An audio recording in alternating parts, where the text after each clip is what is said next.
A viral claim is spreading across social media that's causing massive debate in prophetic circles. According to unverified reports circulating online, Israeli Prime Minister Benjamin Netanyahu allegedly visited tunnels beneath the Al-Aqsa Mosque in June 2025. If true, this would be unprecedented.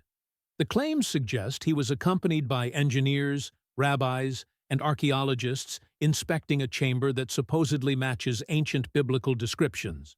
Some online sources even connect this to the decades-old theories of Wyatt, a controversial figure who claimed to have found the Ark of the Covenant. These reports remain unconfirmed by any credible news outlet or government source, but the claims themselves reveal something fascinating about modern prophecy beliefs and why millions are convinced the Third Temple timeline has begun. Let's examine what's actually verifiable and what's pure speculation. The story first appeared on smaller, prophecy-focused YouTube channels in early summer. No major news networks picked it up. No Israeli government officials commented. But the narrative was specific enough to gain traction. According to these unverified accounts, Netanyahu allegedly descended into a network of tunnels beneath the Temple Mount complex sometime in June 2025. The claims describe a confidential meeting held near the Davidson Center in Jerusalem, a real archaeological site just south of the Western Wall. This meeting supposedly included members of Israel's chief rabbinate, representatives from the Temple Institute, and several archaeologists. One name that keeps appearing is Dr. Eilat Mazar, a respected Israeli archaeologist who has worked extensively around the Temple Mount. However, there's no verified evidence she or any official archaeological team participated in such a meeting. The viral narrative insists that this group authenticated a subterranean platform directly beneath the Dome of the Rock. This platform, according to the claims, matches descriptions from ancient texts of Solomon's original temple foundation. Here's where it gets interesting. Netanyahu is quoted as allegedly saying, "If we wait any longer, we deny history. We're not building over, we're building beneath." But this quote appears nowhere in official transcripts, press releases, or verified interviews. It exists only in social media posts and YouTube videos. No audio recording has surfaced. No credible journalist has confirmed it. So, where did this specific detail come from? The answer reveals how modern prophecy narratives are constructed, mixing real locations, real people, and real historical context with unverifiable claims to create something that feels authentic. But feelings aren't facts. The construction narrative gets even more elaborate. Online posts claim that Israeli engineers are working secretly to reinforce ancient tunnels beneath the Temple Mount. These accounts describe a network of chambers being prepared for what they call a subterranean temple, one that would exist below ground, while the Al-Aqsa Mosque remains above. The theory suggests this solves the impossible political problem. No demolition, no direct confrontation, just building in layers. Some posts reference the Western Wall Tunnel, which is real and does run along the western side of the Temple Mount. It's been open to tourists since 1987, but claims that it connects to secret construction zones remain unverified. The viral narrative also mentions dimensions from Ezekiel chapters 40 through 43, which describe a prophetic temple in detail. These biblical measurements are real. Jewish and Christian scholars have studied them for centuries. But whether anyone is actually using them for construction plans right now? There's no evidence. What makes these claims particularly interesting is the suggestion that moderate Islamic leaders might accept this arrangement. Some posts cite unnamed scholars from Saudi Arabia and Jordan supposedly making statements about coexistence. Yet no such statements appear in any credible Islamic publications or news sources. The closest verifiable fact is that some Arab nations have normalized relations with Israel in recent years through the Abraham Accords. That's real, but that's diplomatic recognition, not approval for temple construction. The leap from political agreements to religious site sharing is enormous and entirely unsupported by evidence. So why do people believe it? Because it offers a solution to an unsolvable problem. And solutions, even imaginary ones, are comforting. Ron Wyatt died in 1999, but his theories refused to die with him. He was an amateur archaeologist and Seventh-day Adventist who made extraordinary claims throughout the 1980s and 1990s.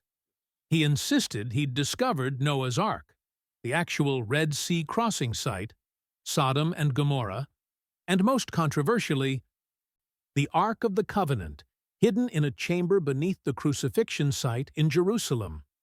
Professional archaeologists rejected his claims entirely. No peer-reviewed journals accepted his findings. The Israeli Antiquities Authority never validated his work. His evidence consisted mainly of photographs that experts found unconvincing and testimony that couldn't be independently verified. Yet today's viral narrative resurrects Wyatt as a misunderstood pioneer whose discoveries are supposedly now being confirmed. Posts claim that new LiDAR scans and ground-penetrating radar have validated his theories about hidden chambers beneath the Temple Mount. But here's the problem. No such scans have been published in archaeological journals.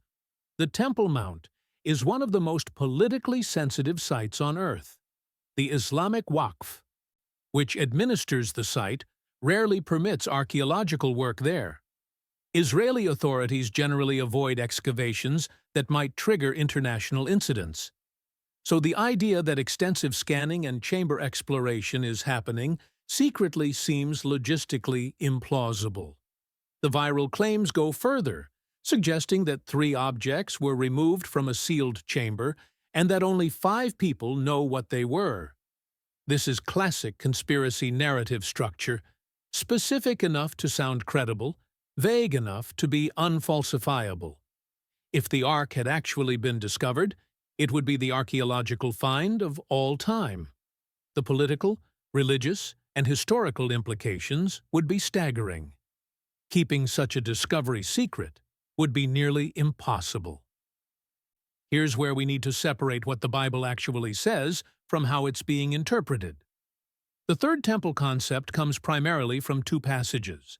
Daniel 9:27 mentions a covenant and refers to sacrifice and offering being stopped. Many scholars interpret this as requiring a rebuilt temple where sacrifices occur. 2 Thessalonians 2:4 describes a figure who sets himself up in God's temple, proclaiming himself to be God. For this to happen literally, a physical temple would need to exist. These interpretations are debated among theologians. Some read them as requiring a literal rebuilt temple in Jerusalem. Others view them as symbolic or already fulfilled in history. Both positions have respected scholars defending them. What's not debatable is this. No biblical passage provides a construction timeline or says the temple must be built secretly underground. Those details come entirely from modern speculation, not Scripture. The idea that we're in the final generation, based on Matthew 24:34, has been claimed by Christians in every generation for 2,000 years. Each era finds reasons to believe they're witnessing the end times. In the 1940s, it was Israel's rebirth as a nation. In the 1960s, it was Jerusalem coming under Israeli control. In the 1980s, it was the Soviet Union and nuclear weapons. Today, it's alleged secret construction and viral social media claims. The pattern repeats because humans are drawn to the idea that they're living in uniquely significant times. But urgency and significance aren't the same as evidence. Prophecy requires careful study, not sensational headlines. Now here's where some facts actually exist. The Temple Institute in Jerusalem is real. Founded in 1987, It's a non-profit organization dedicated to rebuilding the Jewish temple. And yes, they have created numerous ritual objects according to biblical specifications. You can visit their museum and see a golden menorah, priestly garments, silver trumpets, and other items. These aren't props or replicas meant for display only. The Institute states openly that these objects are intended for actual use in a future temple.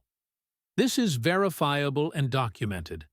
They've spent decades and significant resources on this project. So when viral posts claim temple vessels are ready, that part is technically true.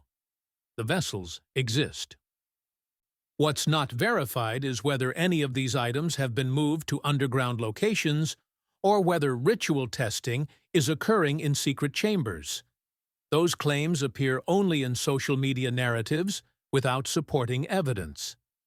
The story about a covered cart being escorted through Western Wall tunnels? No photographs exist.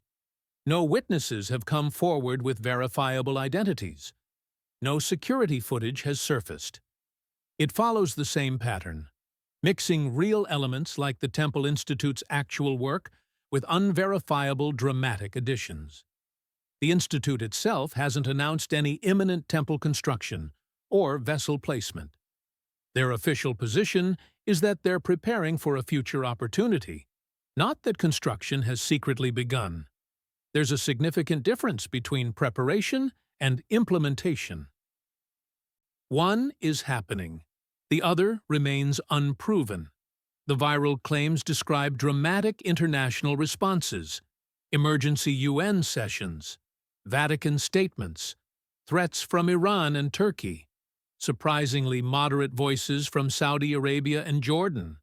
But when you search official sources, these specific reactions to secret temple construction don't exist.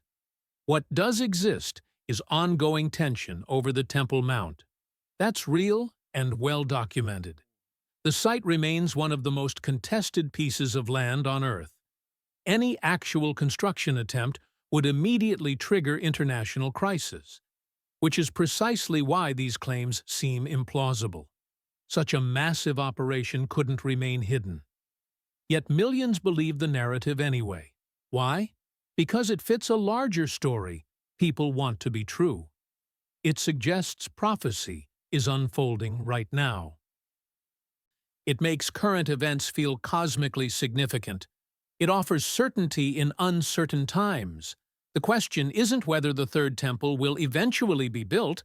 That's a matter of religious belief and interpretation. The question is whether it's happening secretly right now as claimed. Based on available evidence, the answer is no. What we have instead is a modern myth built from real elements, ancient prophecies, and human desire for meaning. Perhaps the most interesting revelation isn't about tunnels or artifacts. It's about how quickly unverified claims spread when they promise that history's final chapter has begun. And that truth is worth examining closely.